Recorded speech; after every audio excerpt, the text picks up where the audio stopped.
রোজ নিই 4 কৌটো চাল, তবে আজ কয় কৌটো চাল নেব ঠিক বুঝে উঠতে পারছিলাম না। আসলে প্রতিদিন তো 4 জনের রান্না হয়, তবে আজকে করব 2 জনের রান্না। এবার হিসাবের তো একটুখানি অগন্তি থাকবেই, যেহেতু অভ্যেসটা নেই।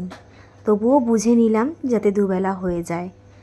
2 কৌটো চাল, তার থেকে একটু বেশি। আশা করি এই চালেই দুজনের খুব ভালোভাবে হয়ে যাবে। প্রতিদিন যেভাবে শুরু করি ব্লগটা, আজ কিন্তু একটু অন্যভাবেই শুরু করলাম। রান্নাঘর থেকেই তোমাদেরকে সাথে নিয়ে আজকের ভিডিওটা শুরু করলাম।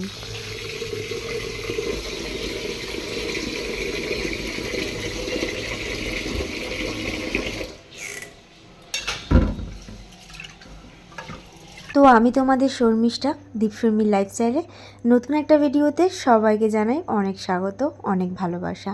কেমন আছো সবাই? আশা করছি অনেক ভালো আছো, অনেক সুস্থ আছো, আর আমরাও বেশ ভালোই আছি। প্রতিদিন সকালটা যেভাবে শুরু হয়, আজ সকালটা একটু অন্যরকমভাবেই শুরু হলো।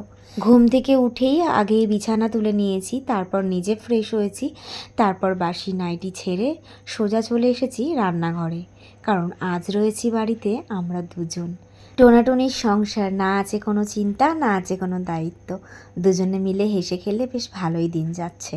সকালটা শুরু হয়েছিল অনেক ব্যস্ততার মধ্যে দিয়ে, যার কারণে তোমাদের সঙ্গে কোনো কিছু শেয়ার করে উঠতে পারিনি। তাই রান্নাঘর থেকেই আজকের ব্লগটা তোমাদেরকে শেয়ার করছি। তো দেখো, আজকে যেহেতু দুজন রয়েছি, দুজনের রান্না হবে, তাই দেখো অল্প করে চাল, আর এদিকে কিন্তু প্রেসারে ডাল বসিয়ে দিলাম। আর এদিকে দেখো ভাতটা কিন্তু ফুটেই এসছে, সাথে দিয়ে দিয়েছি আলু সেদ্ধ। কারণ আলু সেদ্ধ ছাড়া তোমাদের দাদা ভাইয়ের আবার চলে না। সকালে ওর ভাতের সাথে আলু সিদ্ধটা মাস্ট, ওটা কিন্তু লাগেই। আর সকালবেলা উঠেই রান্নাঘরে আসার প্রধান কারণ কি বলো তো? তোমাদের দাদা ভাইয়ের অফিস। তো ওকে 10টার মধ্যে অফিসের কাজে ইন করতে হয়। তো যত কাজই থাকুক, আমাকে ওর রান্নাটা আগে করে দিতে হবে। তাই কোনো কিছু না ভেবেই আগে আমি রান্নাঘরে ঢুকে ভাত আর ডালটা করে নিলাম, যাতে ওকে অন্তত পক্ষে 10টার মধ্যে খেতে দিতে পারি।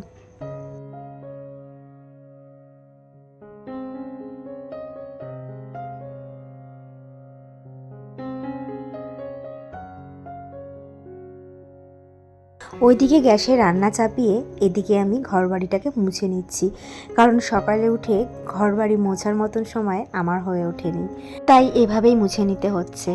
সময়ের সঙ্গে সঙ্গে তাল মিলিয়ে ঠিক এভাবেই সংসারটাকে আমাকে সামলে নিতে হবে। তবে আমার শাশুড়ি মা ভোরবেলা ঘুম থেকে উঠেই আগে ঘর বারান্দা মুছে নেয়। তবে আমার পক্ষে সেটা সম্ভব হয় না, কারণ আমি তো অত সকালে উঠতে পারি না। আর এখন যেহেতু পুরো সংসারের দায়িত্ব আমার, তো আমার মতন করেই আমি গুছিয়ে নেব। তাই নিজের মতন সময় বের করেই আমি ঘর বারান্দাটা মুছে নিলাম।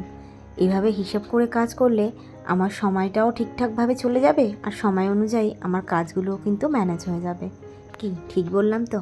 কমেন্টে জানিও অবশ্যই।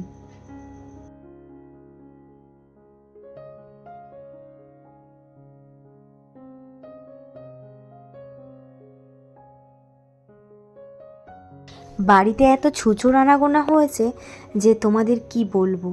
বাড়ির আনাচে কানাচে যেখানে পাচ্ছে সেখানেই পটি করে রেখে দিচ্ছে।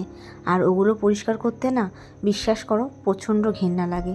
কারণ কি বলো তো, এগুলো শুধুমাত্র যে পটি সে কারণে নয়, এগুলোর মধ্যে কিন্তু খুব দুর্গন্ধ বেরোয়, যেটা একদমই সহ্য করতে পারি না।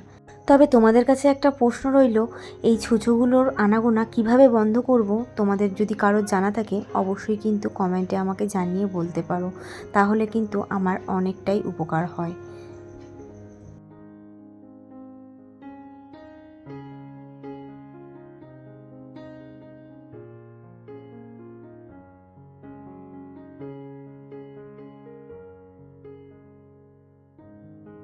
আজ হচ্ছে বৃহস্পতিবার, আর বৃহস্পতিবার হচ্ছে লক্ষ্মীবার।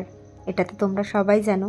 আমাদের বাঙালি বউদের কাছে এই বৃহস্পতিবার দিনটা কিন্তু একটা অন্যরকম দিন।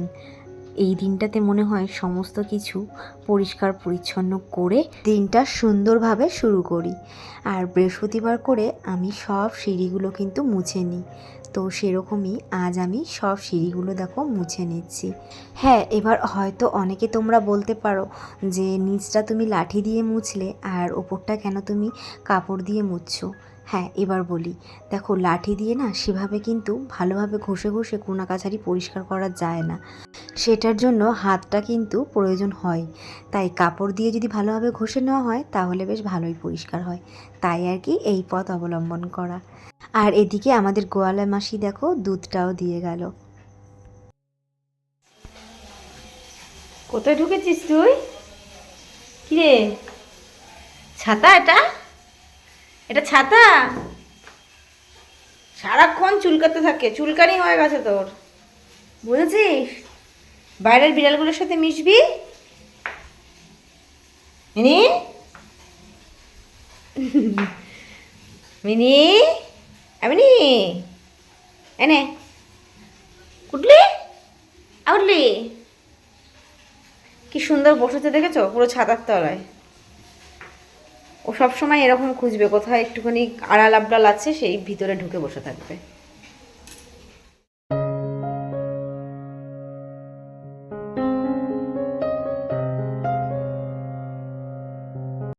যেহেতু বৃহস্পতিবার তাই আজ সকাল সকাল স্নান করে নিলাম।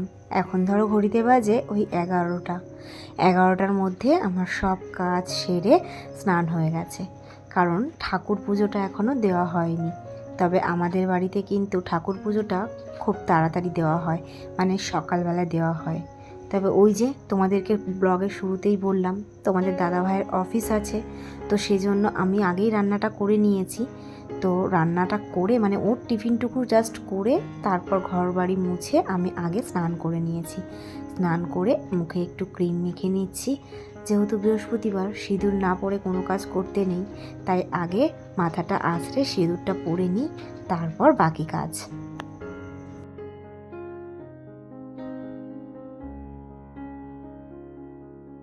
পুরো সংসারের দায়িত্ব যেহেতু নিজের ওপর, তাই নিজের মতন করেই দায়িত্বগুলো পালন করার চেষ্টা করছি।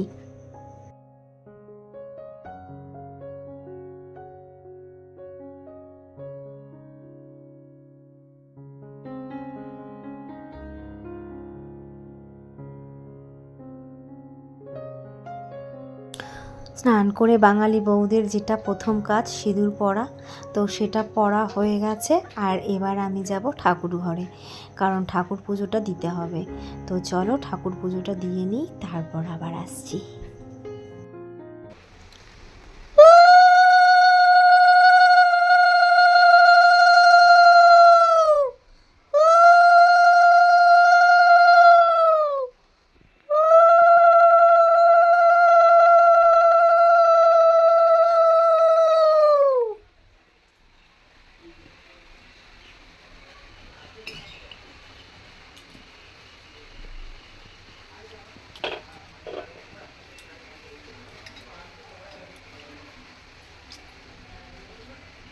আমার ঠাকুর পুজো দেখে হয়তো অনেকেরই তোমাদের মনে হতে পারে যে ঘটকানা কেন লক্ষ্মীর কাছে পাতলাম না।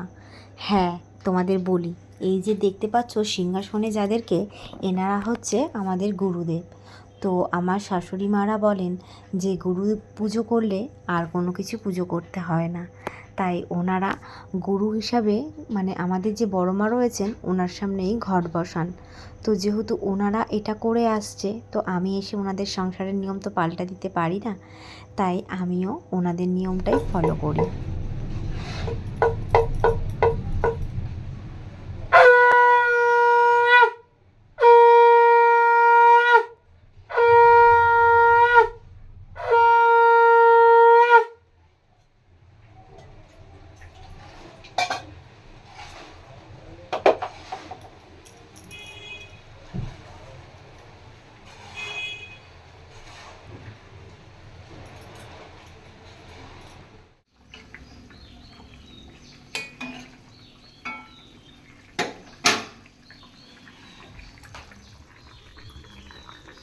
পুজো দিয়ে এসেই আবার রান্নাঘরে চলে আসলাম, কারণ রান্নাঘরে তখন পুরো রান্না করে যায়নি, কিছু রান্না বাকি ছিল, সেগুলোই এখন সারতে এসেছি। এদিকে মাছটা রান্না করলাম আর এদিকে দুধটা ফোটাচ্ছিলাম, আর কিছু বাসনও জমেছে। তার আগে চলো তোমাদের মেনুগুলো শেয়ার করি। তো এখানে দেখো করেছিলাম হচ্ছে ভাত, অর্ধেক ভাত সকালেই খাওয়া হয়ে গেছে। আর এখানে রয়েছে হচ্ছে মাছ, যেহেতু দুজনে খাবো তাই 3 পিস মাছেই কিন্তু আমাদের হয়ে যাবে। টোনাটুনি দুজনের সংসার আবার কি, তাই না বলো? আর দেখো এখানে হচ্ছে করেছি বেগুন ভাজা, যেহেতু দুজন বারবারই একই কথা বলছি তাই সবই অল্প অল্প করে। আর এখানে করেছিলাম হচ্ছে ডাঁটা দিয়ে ডাল, কারণ কিছু ডাঁটা ছিল, ডাঁটাগুলো অনেক দিন ধরে শুকিয়ে যাচ্ছিল, তাই ভাবলাম এগুলো দিয়েই ডালটা করে ফেলি। তো চলো, সমস্ত কাজ বাজও দেখো আমার এখানে কমপ্লিট, বাসন ধুয়ে রান্নাঘর ফ্রেশ করাও হয়ে গেছে। আর এদিকে দেখছি যে হটপটে কাল রাতের একটা রুটি পড়ে রয়েছে, এই রুটিটা আর খাওয়া হয়নি, মানে কাল রাতে খাওয়া হয়নি, ভেবেছিলাম সকালে খাবো কিন্তু ভুলে গেছি। যাই হোক, রুটিটা হয় আমি বাইরে কুকুরকে গিয়ে দিয়ে চলে আসবো। দেখেন আপনাকে দিদি ভাই থালা নিয়ে আইতাছে খাইতে দিতে। আজকে আমরা কোথায় খাইতে বসছি তোমরা একটু দেখে নাও। আমরা আজকে এই জায়গায় খাইতে বইতেছি, তো আমার দিদি ভাই আমার এই জায়গায় খাইতে দিতেছে।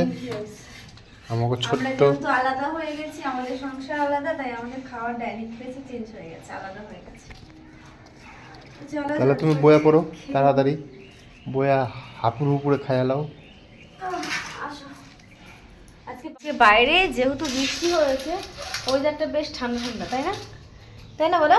ঠান্ডা ঠান্ডা, তো ঠান্ডা ঠান্ডা বলে ভাবলাম যে আমরা এখানেই খাই, রোদ নেই তো কি হয়েছে, এখানে বসে আমরা এখন খাওয়া দাওয়া করবো। এই যে চলো। A few moments later.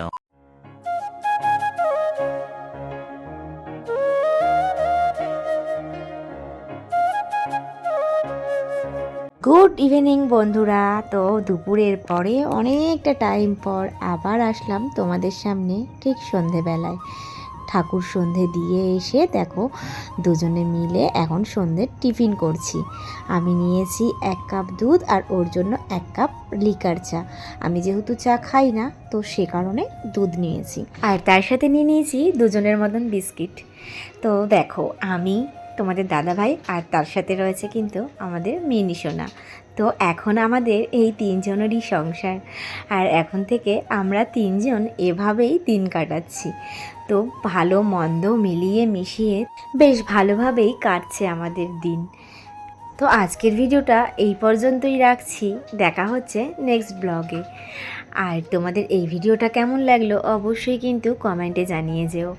আর নতুন কেউ চলে আসলে অবশ্যই চ্যানেলটা সাবস্ক্রাইব করে রেখো নতুন নতুন ভিডিও পেতে। তো চলো, ভালো থেকো সবাই, সুস্থ থেকো, আজকের মতন এখানেই টাটা।